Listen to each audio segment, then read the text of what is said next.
Cool. So now we have the creative testing, how to kind of structure your ad creatives. We'll now move further in towards how to actually test them and get good results. So I'm just going to run through a couple of things that are necessities when you're actually running the ads. So number one, always optimize for purchase when it comes to Facebook ads. There's literally, I wouldn't say there's any need to optimize for anything else other than purchase, unless you're trying to drive traffic or add to cart. There's no such thing as really warming up the pixel anymore.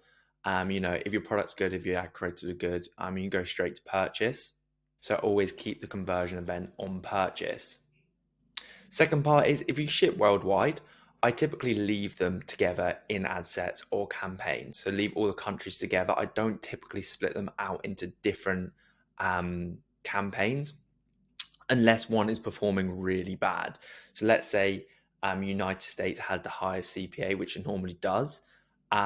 I might split that out and test more creatives on it rather than grouping them with like Europe and United Kingdom and stuff like that, other countries. But typically, it's better to leave all the countries together, as you just basically give Facebook more data to work with. And you can always break down the columns and see, which countries are working best and optimize from there. Right, I would personally, when you're setting up the campaign, I would personally leave age and gender completely open. Again, unless it's a gender specific product, unless you're just a women's fashion brand, obviously keep it on women.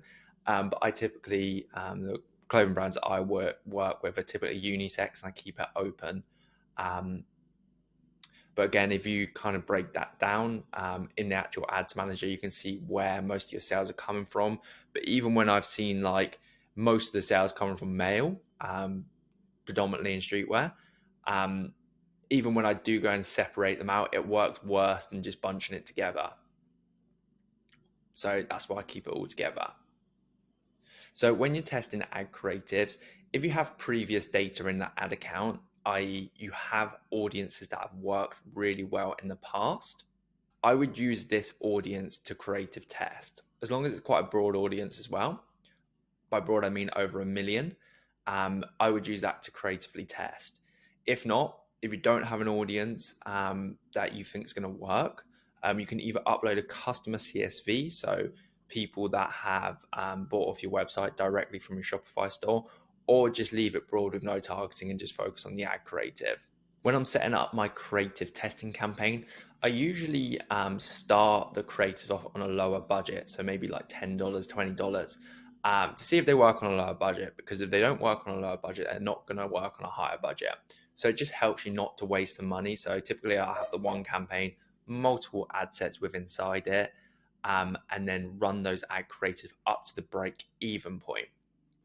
I'm going to talk more about budget and analyzing data later in this PowerPoint, but below here, which you can grab, is a break even calculator.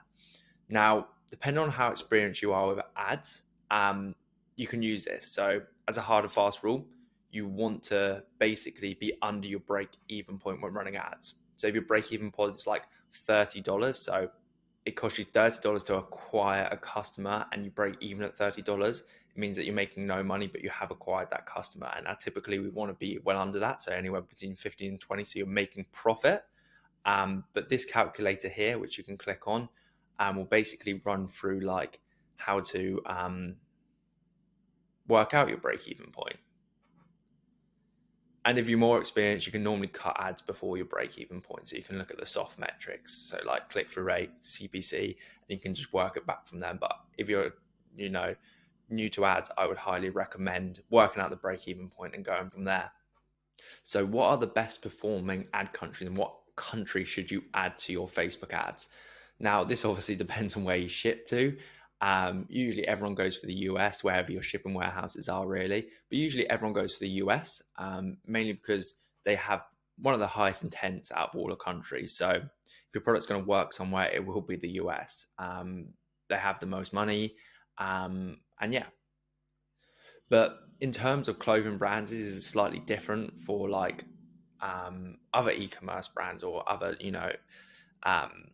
is that I typically see the highest return on ad spend and lowest cost per acquisition or cost per purchase in EU countries. So like Germany, France, Italy, Spain, Portugal, all those type of countries, because people in those countries are really into fashion, if not more than United States. Take Germany for example. Like a lot of clothing brands come out of Germany. Obviously, there's a lot of fashion capitals, i.e., London, i.e., Paris, stuff like that, within those places. So I put a list below of countries that I personally target and what I've seen work really well. I'd recommend putting those all within one ad set, and if you can ship to there, then do it. If not, just leave it on United States or United Kingdom, wherever you ship to. You don't have to do this. I can just tell you it lowers the cost per acquisition and increases your return on ad spend. Cool. So now I'm going to run through exactly how I set it up within the Facebook um, ads manager. So here is the creative testing campaign structure I usually use. So you'll have one campaign, and then you'll have multiple ad sets, and then one ad creative with those multiple ad sets. Now, I'd highly recommend this if you have a smaller budget, because you can split it out, and basically it allows you to really see the clear data on what's working and what's not. I sometimes even add my creative name here just so for convenience I can see it. But these will all be around $10 a day. And I'll just be testing ad creatives right here. And these will typically be broad ad sets, so like open targeting, everything like that. Optimized for purchase. So it's a pretty simple setup, and I'll show you how to do it in a second. Now, this is the second way that a lot of people like to do it. Now, I don't like to do it this way. I've seen most agencies do it this way. They have one ad set, probably broad, and then they have multiple different campaigns on that ad set. No, multiple different creatives on that ad set. Now, I really don't like this way. This way is good for scaling because if it works, it means you've got multiple creatives within that ad set, so you can scale it quite rapidly. But I find that Facebook doesn't necessarily give the budget to the right creatives. It gives the budget to the creators that might get the most engagement rather than purchases, or has the highest click-through rate, or has the highest lowest CPC, which you don't particularly want. You want something that's getting you good return on ad spend. And yeah, I just find it a little bit more difficult. Some people don't though. A lot of big brands run their ads like this. They just have one ad set and then multiple creatives, whack the budget on $1,000 a day. That's it. I've just seen low return on ad spend when people do this. But yeah, it's totally really down to the use on this one. Cool. So let's hop into the ads manager and I'll show you how to set that all up. So here we are, guys, in the ads manager. Now I'm going to teach you exactly how I set up campaigns and what I think personally works best. You can see in this actual ad account, we've spent money on, the structure I'm just about to show you. Spent a lot of money on this structure I was just about to show you, so I can confirm it works. Yeah, so the first thing I'm going to show you guys is how to actually set up your columns, because I know a lot of people when I go and add accounts don't have their columns set up right. So you want, when you're have your ad account, you want the right metrics in front of you so you can go in the ad account, make decisions really fast. So if you go to columns and you go down to customize columns, and then these are the normal columns that I have set up. So I mean, they are already set up, but I'll run you through it because it's a lot easier. So this is the first thing you want to do. So you go amount spent,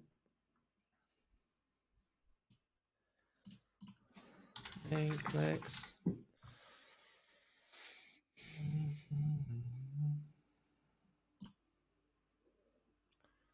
cost per click, add to cart.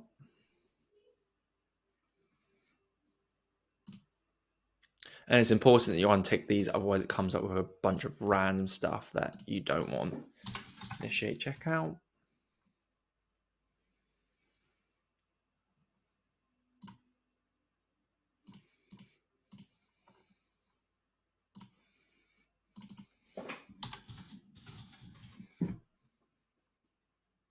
But on purchase, you want total, and then you want cost, you want value, and then you want total return on ad spend. Then untick these.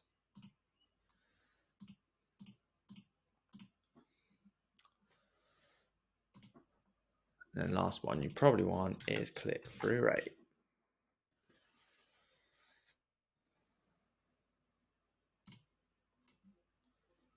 Go.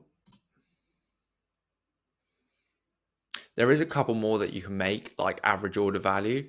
And as you can see here, how to calculate it. And then also conversion rate is sometimes a good one to have, just to double check. Maybe return on ad spend is low. Maybe it's average order value on that ad set or that campaign. So then you press save as present, and then you press apply. I'm not going to do that.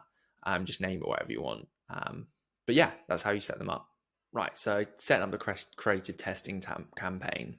So what you're going to want to do is hit create.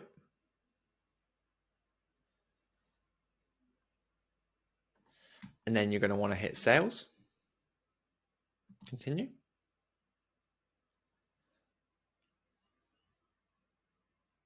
Now, Advantage Plus is good. I've seen it work on multiple ad accounts.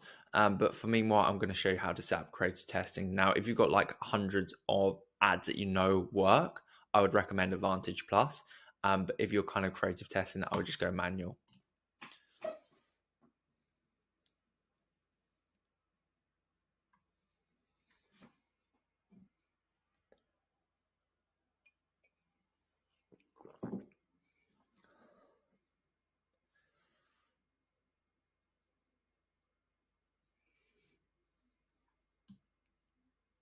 Now, you can name this creative testing, whatever you really want to name it. Naming conventions don't matter. It's whatever you want to, what you can recognize the most. So what you easily can identify. So what I normally, because of my company, I normally do PDM, top of funnel, and conversions.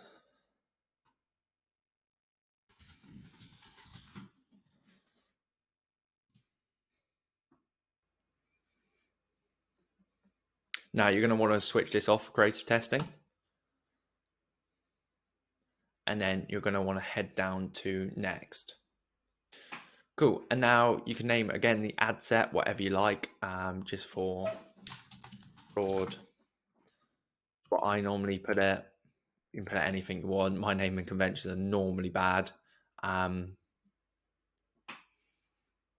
I get the results. So yeah, if you are doing the first way, so multiple ad sets, I would recommend 10 a day. If you've got more budget, happily put more. Leave dynamic creative off. It's a good feature. I just don't really use it. Basically, all dynamic creative is allows you to upload multiple creative. Now, I don't think Facebook serves up the best creatives when you do that. So I don't typically use it. I'm a bit of a control freak with it. So I leave it off. Right, so if this is new to creative testing, what I would do is leave this broad if you're mainly testing creatives. But if you have like an interest that works really well, let's say like streetwear, for example, put that in and then test. Use the same interest on all your other ad sets. So I'll show you how. So let's say we're going with streetwear.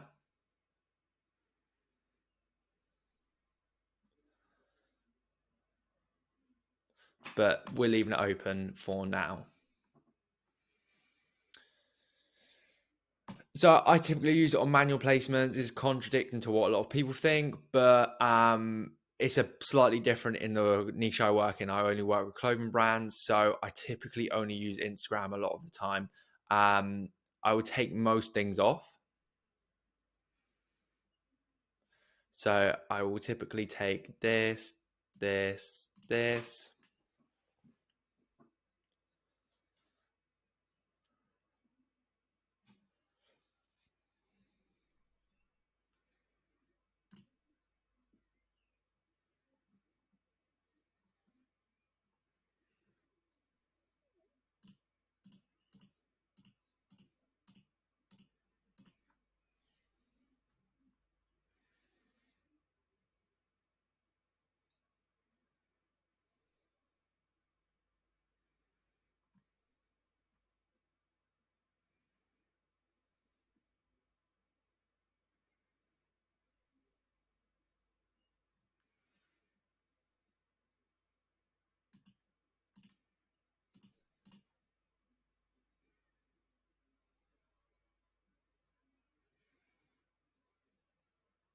So then you'll end up with something like this right here. So Facebook, Instagram feed, Instagram stories. Now you can use automatic placements. I don't think it matters too much.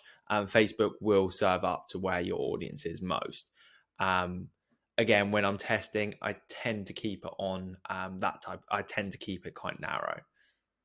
So yeah, so typically broad, no targeting, and then add your locations. It could be all those countries I named earlier, but otherwise, if you do want to add those countries in I left earlier, just go add bulk locations. Then go countries, and then you can go over to my thing, and then you can go wherever it is, copy and paste.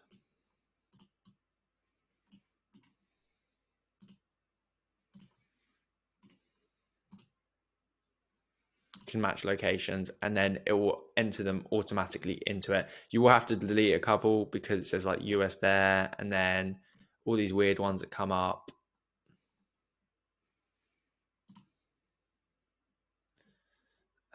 Delete them.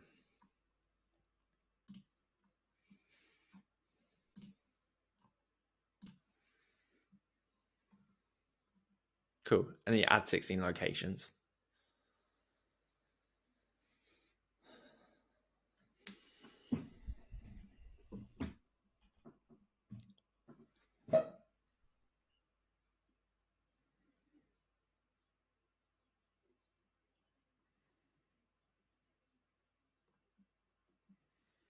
Cool. And then once you've done that, again, hit next. So guys, you should be presented with a screen like this for the ad creative. So what you're going to do is obviously enter your ad creative name. This can be anything. I normally just put like V1, V2, V3.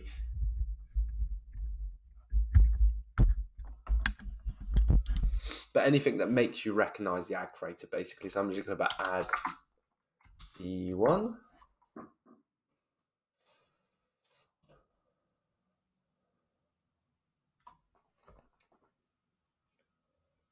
Then what you're going to want to do is also add your Facebook page and Instagram page. This should already be connected. And then you're going to keep creative source on manual upload.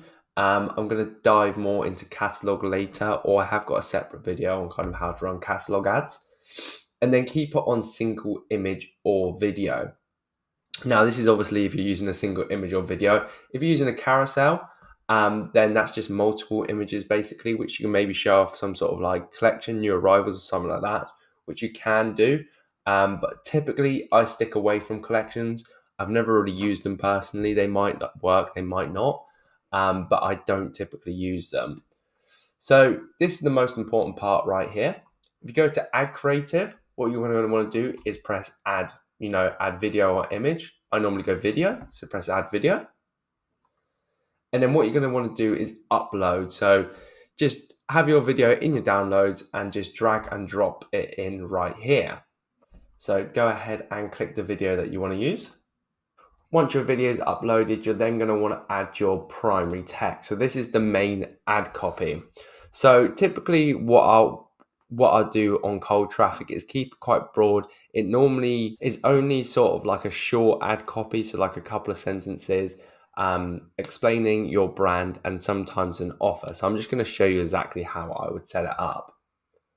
So this is what I would use, something like this. Discover the latest collection available exclusively online via the website.